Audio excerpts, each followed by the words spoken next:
So in this video, ituturo ko sa inyo ang exact method and strategy na ginamit ko how I made this profit trading Forex using 5 minutes time frame in just a few minutes of your time. Check the mic and make sure it sound right, boys. By the way guys, bago tayo magsimula, if you think you have the edge on the market and you have the skills and proper mindset pero wala kang sapat na trading capital, I am inviting you to join Fibers and become a funded trader na katulad ko. Pwede kang magsimula from their lowest high-stake evaluation program. So magkano nga bang kailangan mong puhunan? You only need $39 para makapagsimula, and that is around 2,000 plus in peso. And kapag naipasa mo ang 2-step evaluation process nila, you will get $5,000 trading capital. The best part, if you stay consistent, hindi mo na kailangan maglabas ng ulit ng pera to get the higher trading capital or the max allocation trading capital, which is $5,000. Kasi each time na nai-hit mo ang 10% ng trading capital mo, automatic scale up nila ang account mo to our higher trading capital. The best part, if you stay consistent, hindi mo na kailangan maglabas ulit ng pera to get the higher trading capital or the max allocation trading capital, which is $500,000. Kasi each time na nai-hit mo ang 10% ng trading capital mo, automatic scale up nila ang account mo to a higher trading capital.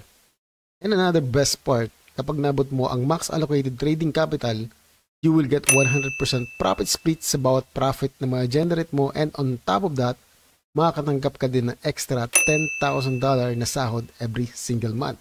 So, if you are interested to become a funded trader and become part of Fibers community, I have the link in the description below, and tara, let's get back to the video. So, sa previous video ko guys, itinuro ko doon how I mark my zones using market structure. So, kung hindi mo pa nakapanood yung video na yun, I will put the link in the description below, and right after this video, click mo lang yun and para mapanood mo yung previous video na ginawa ko para mas maunawaan mo talaga kung paano nga ba nag-work yung market structure or how we can use that information to have an edge on the market. So the way I trade guys, normally etong mga weeks na to, ito yung mga zones na minamarkahan ko and potential na binabalikan ng market talaga. Okay? And I also mark the low of yesterday candle, and then I will wait for my confirmation. Okay? So what happened yesterday habang nagkikreate ako ng video, so ito yung sunod na nangyari sa kanya guys. On a higher time frame, like 1 hour time frame, nagkaroon siya ng breakout dito sa zone natin. Okay? Ayan. As you can see here, nagkaroon siya ng tuloy-tuloy na breakout, and this is a strong bullish movement. Pero kung titingnan natin to guys sa 4-hour time frame, as you can see, na-hit niya yung last high, which is this one here. Alright? Umangat na siya dyan, and maybe if we go to 1 hour, maybe we can narrow down the area kung saan pwede niyang akyatin. Okay? This zone here, and we can mark this area as another zone. Okay? Na pwede niyang akyatin. Which is yun nga nangyari guys, tinamaan niya talaga yung zone na yun. So me personally guys, I trade only on 5 minutes. So dati kasi guys, I was a little bit of a swing trader. So sa 1 hour time frame ako kumukuha ng mga entries ko, and normally yung mga trades ko inaabot siya ng mga 2 to 3 days, minsan 7 days guys bago matapos. Kaya lang may mga days na nakababad yung trade mo sa negative zone. So, masyadong masakit siya sa trading psychology ko. And then, unti-unti na-develop ko yung strategy na to. And I narrow down and go down to lower time frame, which is 5 minutes. And dito sa 5 minutes, nakuha ko yung piece ko sa pag-trade. And consistency, and this is my strategy, how I pass my perform. Okay? Now, nung nakita ko to guys, itong strong week na to, nilagyan ko ulit siya ng mark as our zone. Okay?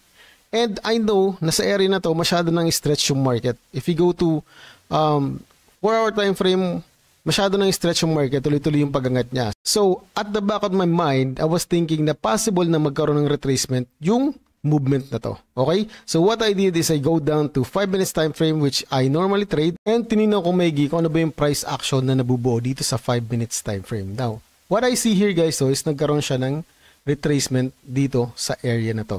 Okay? So, tingnan natin guys kung anong susunod na mangyayari sa candle. Okay, nagkaroon siya ng strong bearish candle. Okay, pero hindi pa to yung signal candle na hinihintay ko. So, dun nga sa previous video ko, in-explain ko sa inyo kung ano yung mga signal candles na hinihintay ko, which is yung bullish and bearish engulfing candles.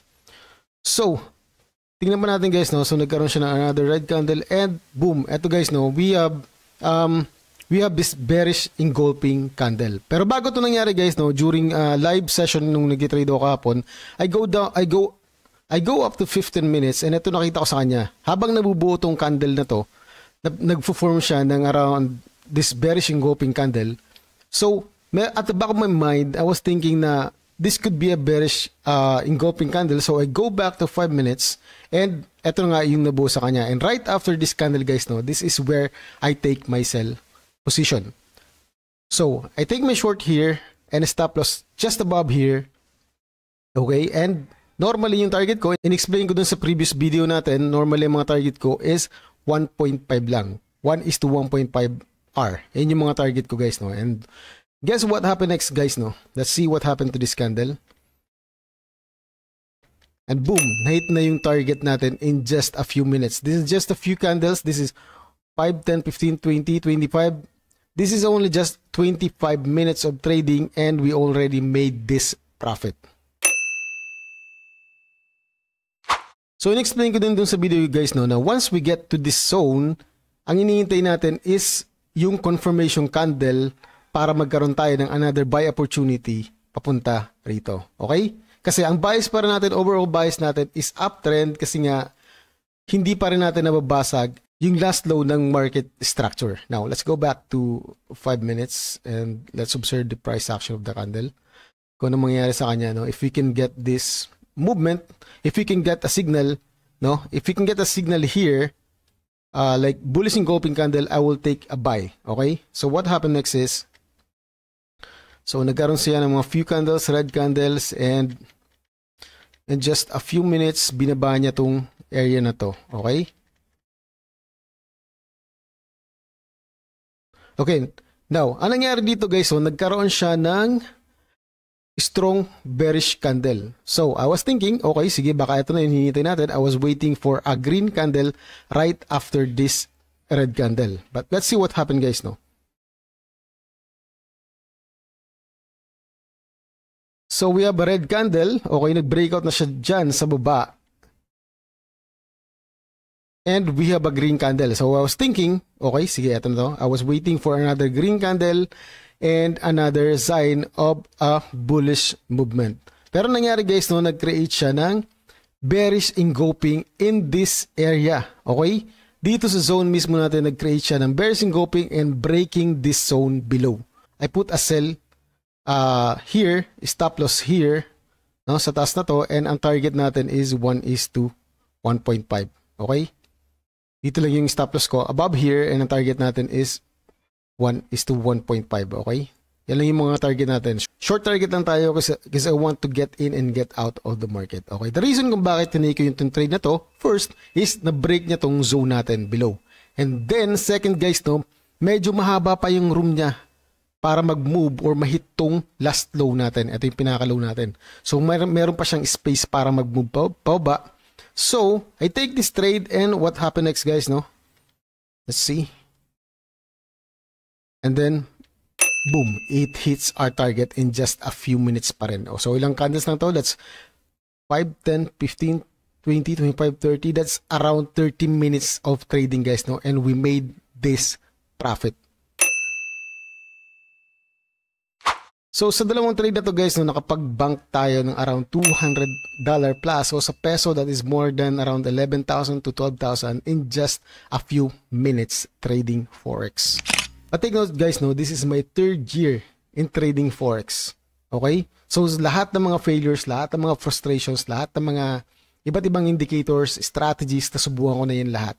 Hanggang dumating sa point na nakuha ko yung aha moment ko and consistency ko sa pag-trade. So kung nagsisimula ka pa lang sa mundo na to and you think gusto mo kaagad na kumita ng malaki, gusto mo kaagad ma-hit yung kinikita ng ibang mga tao, guys, you need more time and patience, no? Kung ito talagang gusto mo, ito talaga yung passion mo, just keep on learning, keep on learning, keep on grinding, and one day, mamamalaya mo na lang, kapag tumingin ka sa chart, makikita mo normal na at nakikita mo yung overall movement ng market without using any indicator, okay? So I guess that's it for this video guys, no, and I hope na-inspire kayo sa video na to. And if you do like this video, don't forget to hit the subscribe button and notification bell icon para lagi kayong updated sa mga latest videos natin. So God bless sa lahat and happy trading.